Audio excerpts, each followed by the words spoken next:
Hi Saji, thank you for coming to watch this video.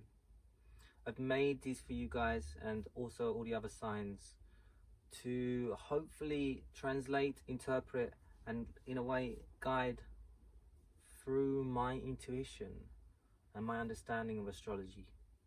I will use the house system and the horoscope system, so it is a more general understanding of your chart and the energies, but I will do my best to interpret these energies as best as I can from my own feelings of them in my body. So initially I want to start with a brand new energy that's come in for you, or has just come in for you.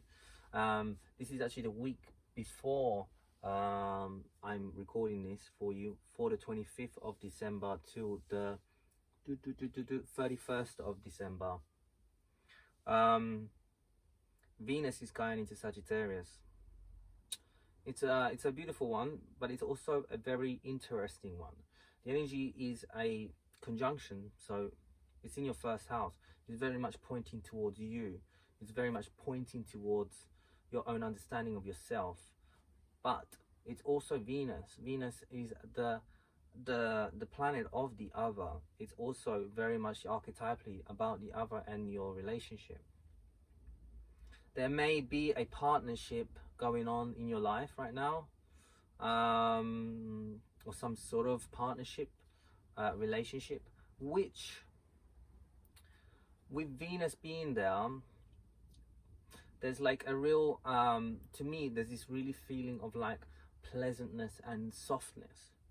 And also, how soft and how pleasant are you to yourself? In a way, it's like how much of a self-love, how is your self-love practice?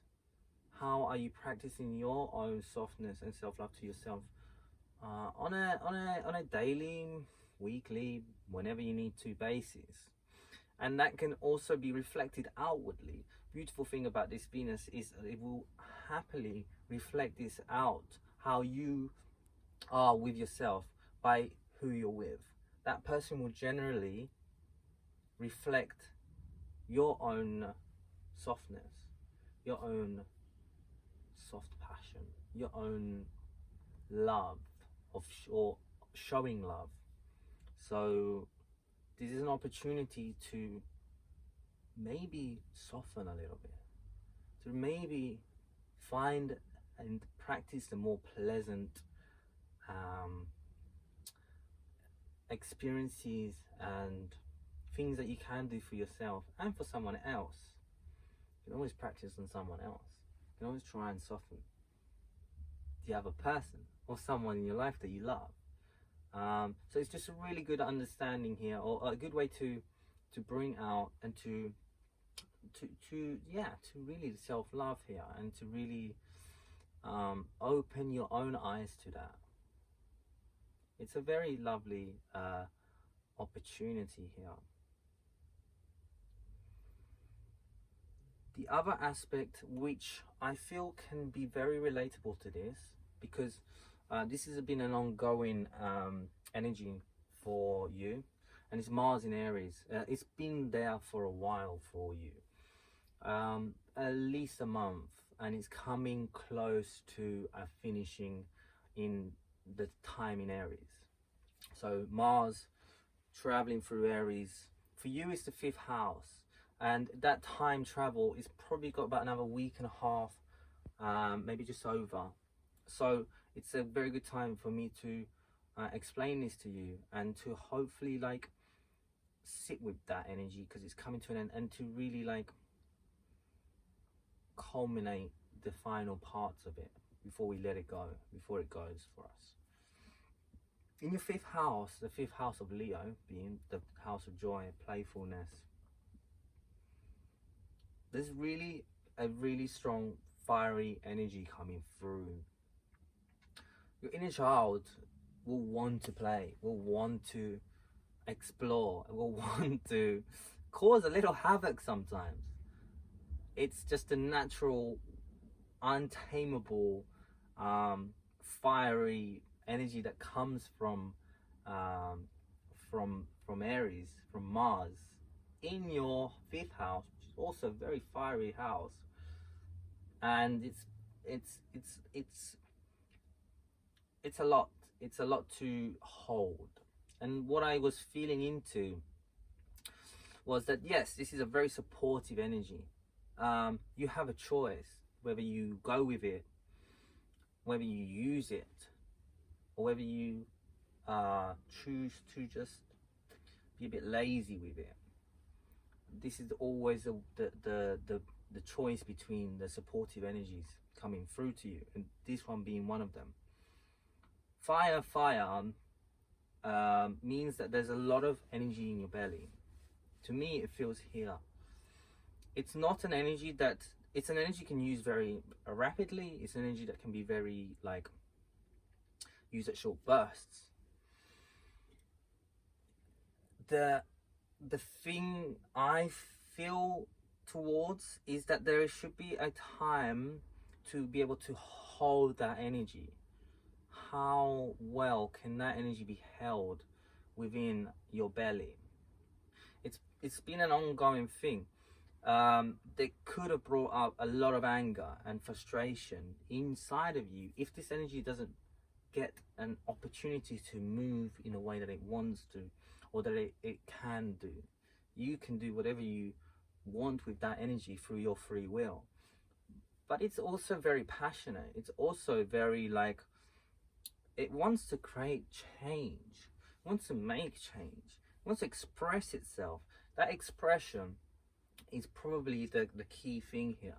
If there's a point in your last few weeks where you have found it difficult, or you've had to hold yourself back from expression, this is gonna feel harder to do so. So it's really like cutting through the bullshit type of energy also. And also, it's there to share. It's there to warm and radiate joy, happiness. It's there to radiate and share love.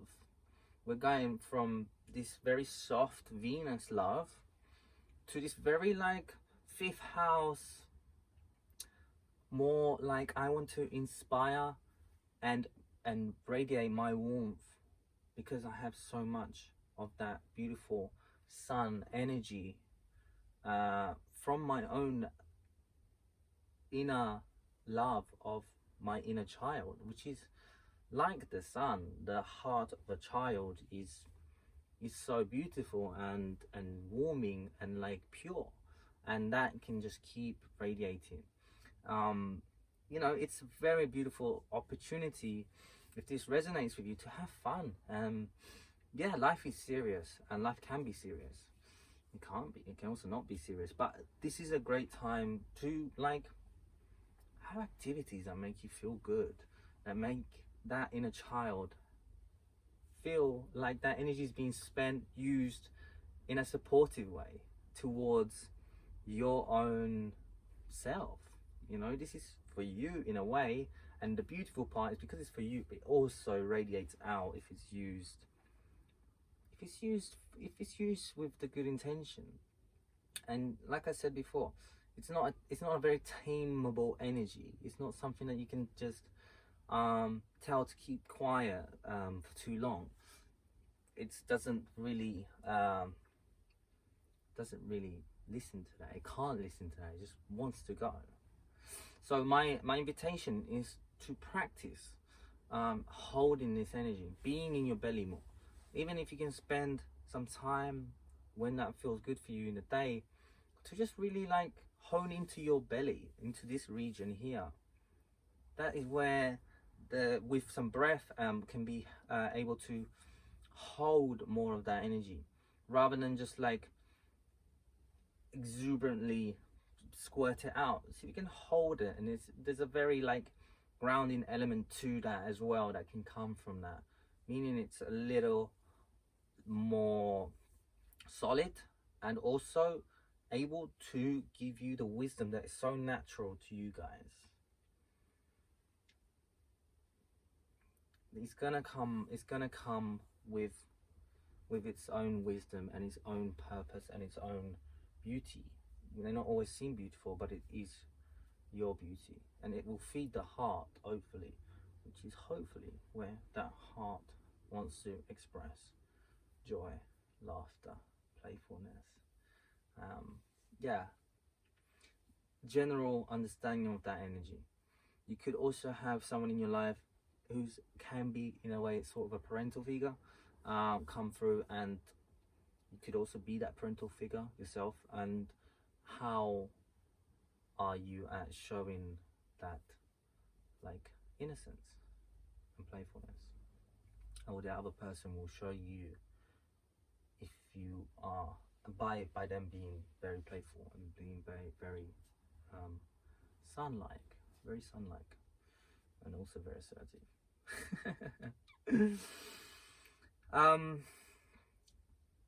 I will finish off with the moon. The moon is going to go into Gemini between the 27th and the 28th. 2 days. It's very fast, the moon, but 2 days. It's going to be opposite your sign of Sagittarius. It will shine upon, like, a definite understanding of, like, your own, like, your own ground. it will I feel like, because your understanding it can be very expansive, this will help to, like, come down to a sort of, like, real world type of feeling, like how much can we really hone into the experiences of life. For example, the moon will show you, and your character in this life, this resonates with you, is to really, like,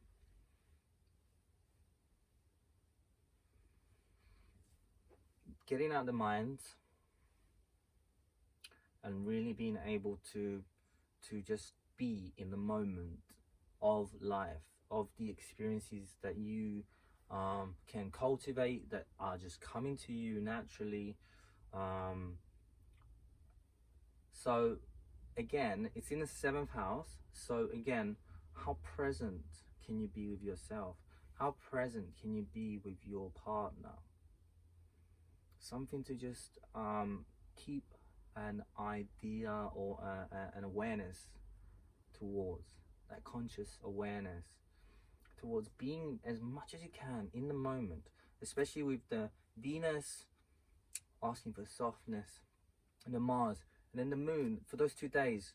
It's like a really, like, let's hone into those, let's really enjoy these moments, let's make the most of them, like, let's really like, expand the moment as much as you can, because you can really enlarge these moments to feel not just seconds, but like there's a feeling there of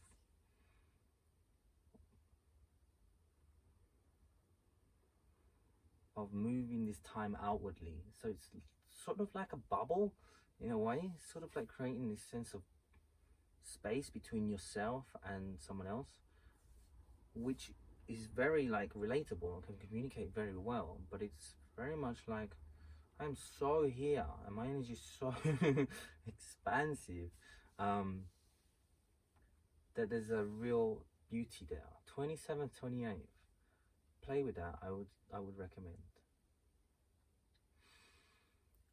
I want to just mention finally, last week your ruling planet Jupiter has gone into Aquarius. I'm going to mention this more on the next week's video for you. Aquarius energy, Jupiter being your ruling planet, is going to have an effect on you. It's your natural home planet. So definitely something to just, if you can, connect to your Jupiter, your own planet. Just in the channel will be open, I'm sure, and there's just going to be a lot of good insights coming through here. So just something to be very aware of. And finally, I picked a tarot card for you.